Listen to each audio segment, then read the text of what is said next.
International Accounting Standard number 16. Property, plant and equipment. Property, plant and equipment IS 16 normally refers to the accounting treatment of tangible non-current assets. अच्छा जी, जब मैं tangible non-current assets की बात करूंगा तो मेरे ज़हन में कौन से assets आते हैं? मेरे ज़हन में बिल्डिंग आएगा, मेरे ज़हन में फर्नीचर एंड फिक्सचर्स आएंगे, मेरे ज़हन में प्लांट एंड मशीनरी आएगा, मेरे ज़हन में प्रॉपर्टी आएगी, मेरे ज़हन में इक्विपमेंट आएगा। जो तमाम एसेट्स जो मैंने आपके सामने रखे हैं, इन तमाम एसेट्स की जो अकाउंटिंग ट्रीटमेंट है ना, वो सिमिलर है। तो इनको अलग अलग ट्रीट करने से बेहतर था कि स्टैंडर्ड बनाने वालों ने इन तमाम एसेट्स को एक सिंगल हेडिंग के अंदर जो है वो क्लब कर दिया, जिसको हमने नाम दिया है जी प्रॉपर्टी, प्लांट एंड इक्विपमेंट। तो प्रॉपर्टी, प्लांट एंड इक्विपमेंट का जो स्टैंडर्ड है ना, वो हमें इनकी ही रिकग्निशन रूल्स के बारे में बता रहा होगा कि हमने इनकी अकाउंटिंग ट्रीटमेंट अपनी फाइनेंशियल स्टेटमेंट्स में कैसे करनी है। तो इस स्टैंडर्ड के अंदर बहुत सारे थ्योरेटिकल पॉइंट्स हमें मिलेंगे जिनको हम इन डिटेल डिस्कस करेंगे, और वही थ्योरेटिकल पॉइंट्स है ना, वो बेस बनेगा हमारे न्यूमेरिकल क्वेश्चंस की तरफ। तो अगर मैं ये बात करूँ कि एक स्टैंडर्ड वास्ट स्टैंडर्ड है, उसमें बहुत सारे थ्योरेटिकल पॉइंट्स हैं, तो वो थ्योरेटिकल पॉइंट्स कौन से जो हम आगे चल के डिस्कस करने हैं। तो जो कंटेंट्स ऑफ स्टैंडर्ड में क्या है, सबसे पहले हमारे डेफिनेशन है। हम सबसे पहले इसकी डेफिनेशन को डिस्कस करेंगे कि असल में नॉन करंट एसेट की डेफिनेशन है क्या। इसको तो हम डिस्कस करेंगे रिकग्निशन क्राइटेरिया इसका, जो कि बहुत इंपॉर्टेंट है। तो हम डिस्कस करेंगे जी कॉस्ट ऑफ एसेट को। कॉस्ट ऑफ एसेट में हमने एक चीज को समझना है कि what is the difference between cost of asset and purchase price of asset. उसके बाद हम डिस्कस करेंगे रूल्स फॉर सब्सिक्वेंट एक्सपेंडिचर्स। बाद हमने देखने मेजरमेंट मॉडल है, इसके दो मॉडल है, कॉस्ट मॉडल और इवैल्यूएशन मॉडल है। तो मेजरमेंट में इसकी दो मेजरमेंट, एक इनिशियल मेजरमेंट है और एक सब्सिक्वेंट मेजरमेंट है। डेप्रिसिएशन के रूल्स हैं। इंक्रीमेंटल डेप्रिसिएशन क्या होती है उसको डिस्कस करेंगे, और disposal of non current asset को डिस्कस करेंगे। तो हमने तमाम पॉइंट्स को पहले थ्योरेटिकली डिस्कस करना है, और फिर हम इनकी न्यूमेरिकल क्वेश्चंस भी आगे चल के देखेंगे। तो स्टार्ट करते हैं with the definition. Property, plant and equipment. Property, plant and equipment are tangible assets. आपको आप लोगों को बताया ना कि टेंजिबल नॉन करंट एसेट्स होंगे जिनको हमने डिस्कस करना है। डेफिनेशन में क्या लिखता है जी? लिखता है जी के टेंजिबल एसेट्स सबसे पहले। उसके बाद क्या कहता है जी? Held by an entity for more than one accounting period. For more than one accounting period, for use in the production और सप्लाई ऑफ गुड्स और services, for rentals to others और फॉर एडमिनिस्ट्रेटिव पर्पसेस। तो क्या definition है, इसको मैं summarise करूं तो टेंजिबल एसेट ऐसा टेंजिबल नॉन करंट एसेट जिसकी एक तो लाइफ 1 साल से ज्यादा है, नंबर वन। नंबर टू, उसको आप यूज कर रहे हैं फॉर थ्री पर्पसेस, मतलब तीन ही ज्यादा ही है बल्कि। प्रोडक्शन के लिए यूज कर रहे हैं, सप्लाई के लिए यूज कर रहे हैं, या उससे सर्विसेज दे रहे हैं किसी को। किसी चीज का कहता है वो, आपने उसको रेंट आउट किया हो। और चौथी चीज क्या है जी? आप उसको एडमिनिस्ट्रेटिव पर्पसेस के लिए यूज कर रहे हैं। तो कोई ऐसा टेंजिबल एसेट जो इन चार, उसकी में ये चार खूबियां हो, उसको हम क्या कहेंगे जी? वो हमारा प्रॉपर्टी, प्लांट एंड इक्विपमेंट है। तो ये देखिए इसकी डेफिनेशन, जो कि बहुत ही सिंपल डेफिनेशन है इसकी। अब देखते हैं इसका रिकग्निशन रूल, जो कि बहुत इंपॉर्टेंट है, वेरी इंपॉर्टेंट। क्या है जी रिकग्निशन रूल? क्या है जी? An item of property, plant and equipment should be recognized as an asset when it is probable that future economic benefits associated with asset will flow to the entity. The cost of the asset can be made reliable. Point one को जो है ना वो detail discuss करना है, उसको बाद में देखते हैं, पहले पॉइंट टू को डिस्कस करते हैं। The cost of the asset can be measured reliably. वो एसेट जिसकी जो कॉस्ट है वो ढकी छुपी नहीं होनी चाहिए, जिसको आप इजीली रिलायबल मेजर्स के तहत यूज करते हुए, उन रिलायबल मेजर्स में रहते हुए आप इजीली जो है ना इसकी कॉस्ट ऑफ एसेट को मेजर कर पा रहे हो। ये नहीं होना चाहिए कि आपको ढकी छुपी चीजें हो इसके लिए। आप इसकी जो कॉस्ट है वो इजीली मेजर कर रहे हो, उसके लिए बहुत आसान फैक्टर आपके लिए मौजूद होना चाहिए। तो आपको कॉस्ट पता होगी तो ही आप किसी न किसी कॉस्ट अपने एसेट को जो है अपनी फाइनेंशियल स्टेटमेंट्स में रिकॉर्ड कर रहे होंगे। तो पहला पॉइंट जो है वो बहुत ज्यादा इंपॉर्टेंट है। It is probable that future economic benefits associated with the asset will flow to the entity. अब इकोनॉमिक बेनिफिट्स क्या? लेट्स से आपने एक एसेट जो है वो परचेज किया, या आप कह लें कि हमने इंस्टॉल किया अपनी ऑर्गेनाइजेशनल प्रेमिसेस में। उसको इंस्टॉल करने का या परचेज करने का कोई ना कोई ऑब्जेक्टिव तो होगा ना। ऑब्जेक्टिव यही होगा ना कि इससे हमें कोई ना कोई इकोनॉमिक बेनिफिट हो। ठीक है, अब इकोनॉमिक बेनिफिट कैसे हो सकता है? लेट्स से एक एग्जांपल देखते हैं। एक बेकरी है, उन्होंने दो शेफ्स हायर किए हुए थे, ठीक है। वो क्या करते थे, इनको कुकीज बना के देते थे। फिर एक दिन में वो दोनों शेफ्स मिलके लेट्स से 50 कुकीज बना रहे थे, तो हम सिर्फ 50 कुकीज ही बेच पा रहे थे। तो 50, और हमारी डिमांड कितनी थी, वो 100 कुकीज की थी। तो वो हम जो 50 एक्स्ट्रा कुकीज की डिमांड थे, वो हम किसी न किसी तरीके से जो है वो पूरी नहीं कर पा रहे थे। तो हमने क्या किया, हमने डिसाइड किया कि now we will be installing a machinery. उस मशीनरी का क्या काम होगा, हमने सिर्फ और सिर्फ मटेरियल डालना उस पर, वो ऑटोमेटिकली रन होगी और हमें कुकीज बना के देगी। अब क्या होगा, जब हमने वो मशीनरी इंस्टॉल की तो वो हमें 100 या 120 जो है वो कुकीज बना के दे रही थी। तो उससे क्या हो गया, हम अपनी डिमांड भी मीट कर रहे थे, हमारे प्रोडक्शन में इंक्रीज हुआ, हमारे ऑटोमेटिकली सेल्स रेवेन्यू में इंक्रीज होगा, सेल्स रेवेन्यू में इंक्रीज होगा तो हमारे प्रॉफिट्स में भी इंक्रीज होगा। फर्स्टली, सेकेंडली, अगर जो हम वो शेफ्स वगैरह को जो सैलरीज की मद में कुछ ना कुछ दे रहे, तो वो अगर हम उनको, जब उनकी जरूरत ही नहीं पड़ेगी, जब हम मशीन इंस्टॉल कर ली तो हमें उन शेफ्स की जरूरत नहीं पड़ेगी। तो हम वो भी वहां से भी कुछ ना कुछ कॉस्ट सेविंग करेंगे इन टर्म्स ऑफ सैलरीज, जो उन्होंने सैलरीज देनी थी उन्हें सैलरीज नहीं देनी पड़ेगी। तो जो वो एसेट जिसको इंस्टॉल करने से ऑर्गेनाइजेशन की को कोई ना कोई इकोनॉमिक बेनिफिट हो, वो will be that that asset will be categorized as property plant and equipment. दो पॉइंट है रिकग्निशन के। पहला पॉइंट है कि it is probable that future economic benefits associated with the asset will flow to the entity. दूसरा point है, the cost of the asset can be made liable। ठीक है, हमने दो इसके जो कंटेंट्स हैं उसको डिस्कस कर लिए डिटेल। उसके बाद है जी इनिशियल मैनेजमेंट। अच्छा, इनिशियल मैनेजमेंट पे बाद पे आते हैं, पहले हम डिस्कस करते हैं कॉस्ट ऑफ एसेट को। जी, कॉस्ट ऑफ एसेट क्या है। कॉस्ट ऑफ एसेट को डिस्कस करने से पहले आप लोगों के सामने एक बात करूंगा, उस बात को आप लोगों ने बड़े ध्यान से सुना। देखिएगा, सुनिएगा। ये IA 16 में लिखा हुआ है ये बात, ठीक है। क्या है जी, all the expenses incurred by an organization to bring the asset into its usable condition। मतलब एसेट को खरीदने से लेकर चालू हालत में लाने तक के जितने भी एक्सपेंसेस ऑर्गेनाइजेशन बियर कर रही होगी, उस तमाम एक्सपेंसेस को हम एसेट की कॉस्ट का पार्ट बना रहे होंगे। इसका मतलब क्या है, इसका मतलब देखते हैं, देखिएगा।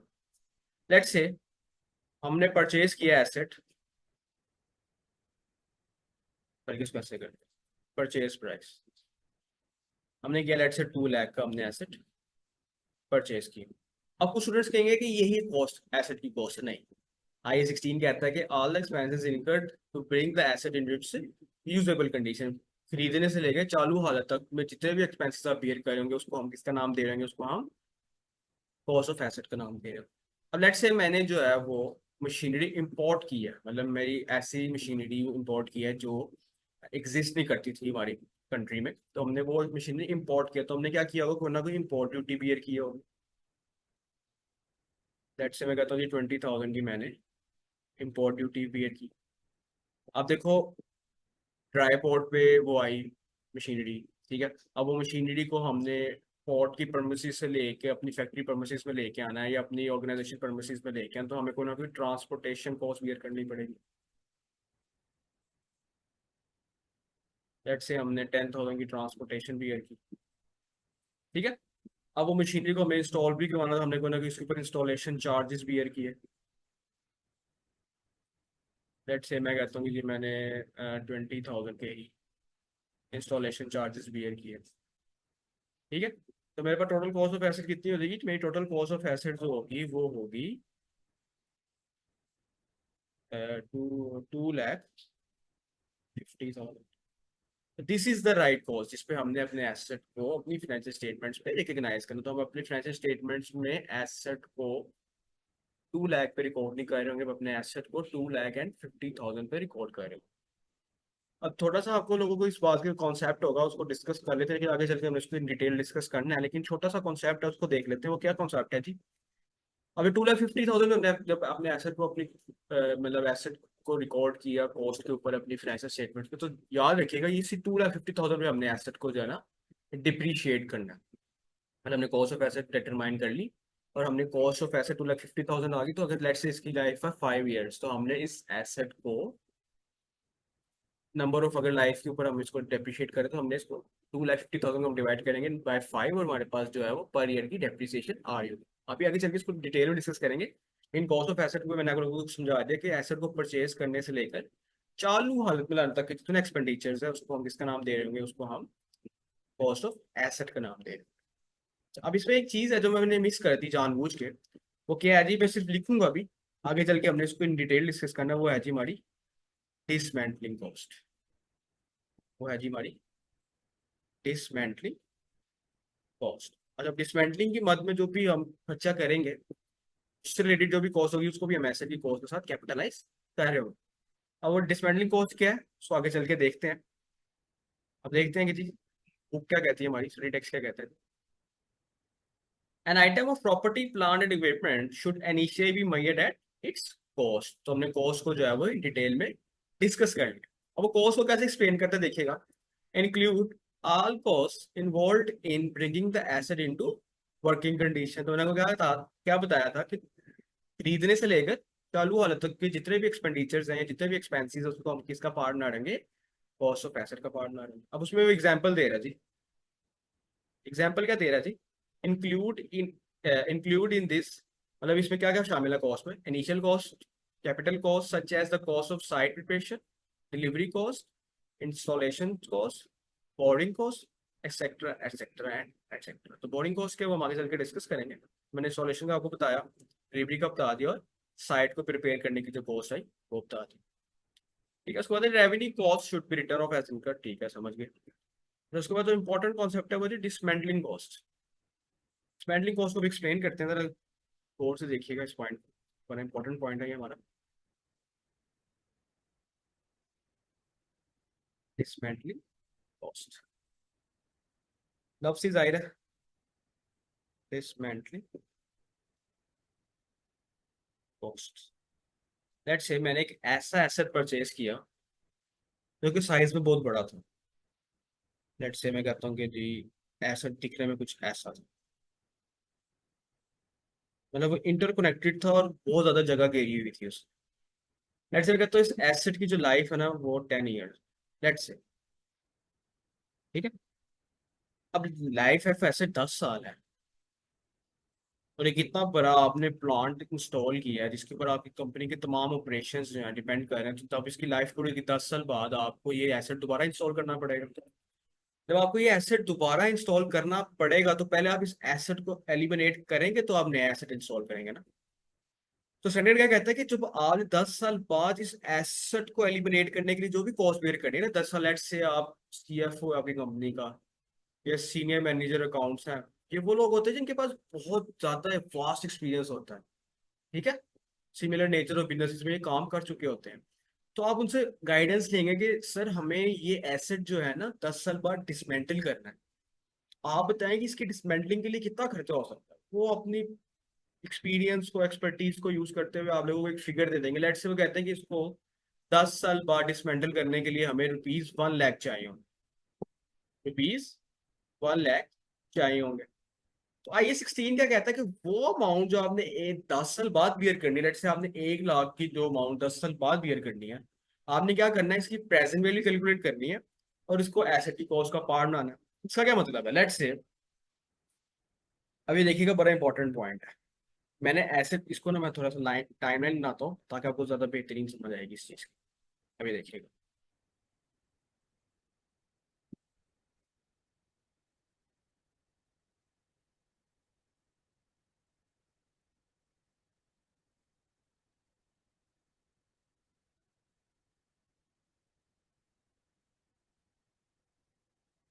अच्छा जी, यहाँ पे मैंने एसेट को जी परचेज किया था, और यहाँ पे ही मैंने प्रिडिक्शन ले ली अबाउट डिसमेंटलिंग कॉस्ट।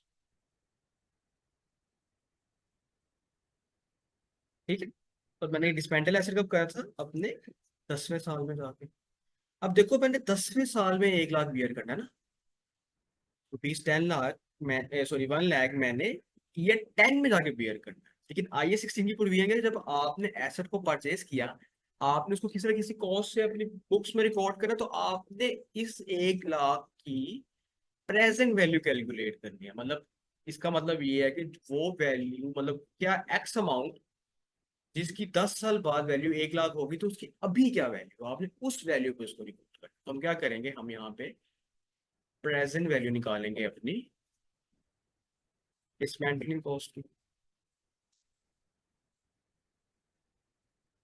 तो क्या होता है जी, प्रेजेंट वैल्यू का क्या फॉर्मूला होता है, फॉर्मूला देखिएगा। हम लोग यहाँ पे लिख देते हैं जी फॉर्मूला, बहुत सिंपल है।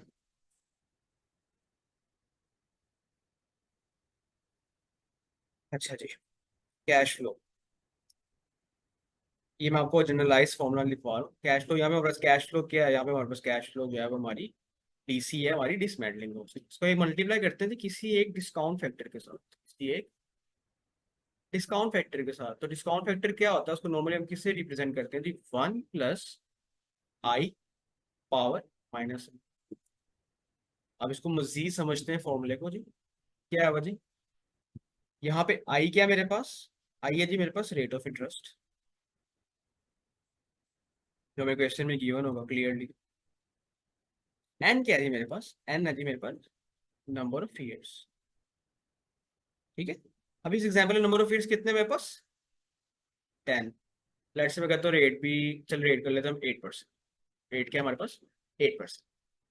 और स्पेंडिंग कॉस्ट कितनी थी हमारे पास, 1 लाख। तो मैं कैसे निकालूंगा, लेट से अगर मैंने इस एग्जाम्पल आप लोगों के सामने रखी है, अगर मैंने इसे कैलकुलेट करना हो तो मैं कैसे करूंगा जी, 1 लाख मल्टीप्लाई बाय 1 + 8 क्या जी मेरे पास, 0.08।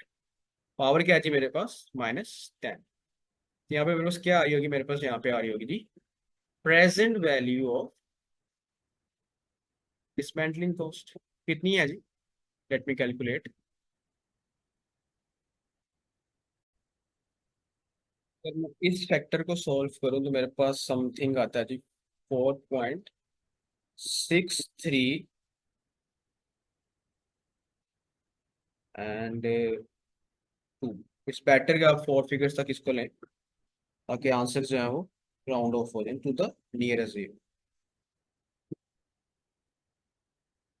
ये मेरे पास आता है जी, मैंने इसको 1 लाख से मल्टीप्लाई करनी, तो ये मेरे पास आएगा जी 46320।